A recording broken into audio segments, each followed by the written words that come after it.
বীমা যেমন আছে সাধারণ মানুষের জীবনে, তেমনি খেলোয়াড়রাও বীমা করে থাকেন। তবে তাদের বীমার ধরনটা একটু ভিন্ন। ফুটবলাররা যখন বীমা করান, তারা পুরো শরীরের না, বরং নির্দিষ্ট অঙ্গের বীমা করান তারা। এরকমটা করিয়েছেন মেসি ও রোনালদো সহ আরও অনেকে। মজার ব্যাপার হচ্ছে, রোনালদোর দুই পায়ের দাম যতটা বেশি, তার চেয়েও কয়েক গুণ বেশি মূল্য শুধু মেসির বাঁ পায়ের দাম। বাকিটা জানবো প্রতিবেদন। জীবন বীমার মতো বীমা আছে ফুটবলে। একজন গোলকিপার যখন বীমা করান, তার বীমা করানো হয় হাতে, কারণ এই দুটি জিনিস মূল্যবান। পজিশন ভিত্তিক অনেক কিছু বদলে যায়, নিজের খেলার ধরনের উপর সবকিছু নির্ভর করে। ফুটবলারদের মাঝে সবচেয়ে দামি হাত হচ্ছে ইকার ক্যাসিয়াসের।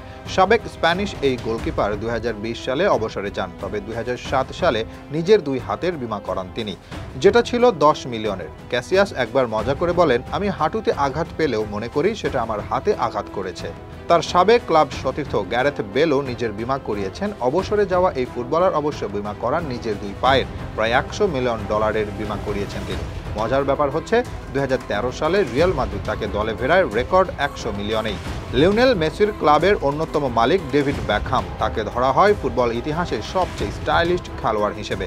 প্রথমে তার বীমা 195 থাকলেও পরে সেটা 225 পর্যন্ত ওঠে। তার দুই পায়ের দাম রোনালদোর চেয়েও বেশি, কারণ 2009 সালে পর্তুগিজ তারকা যখন বীমা করান, তখন $144 মিলিয়ন ছিল তার পায়ের দাম। তার বীমা করানো হয় দু পায়ের, অর্থাৎ প্রতি পায়ের জন্য ধরা যেতে পারে $72 মিলিয়ন।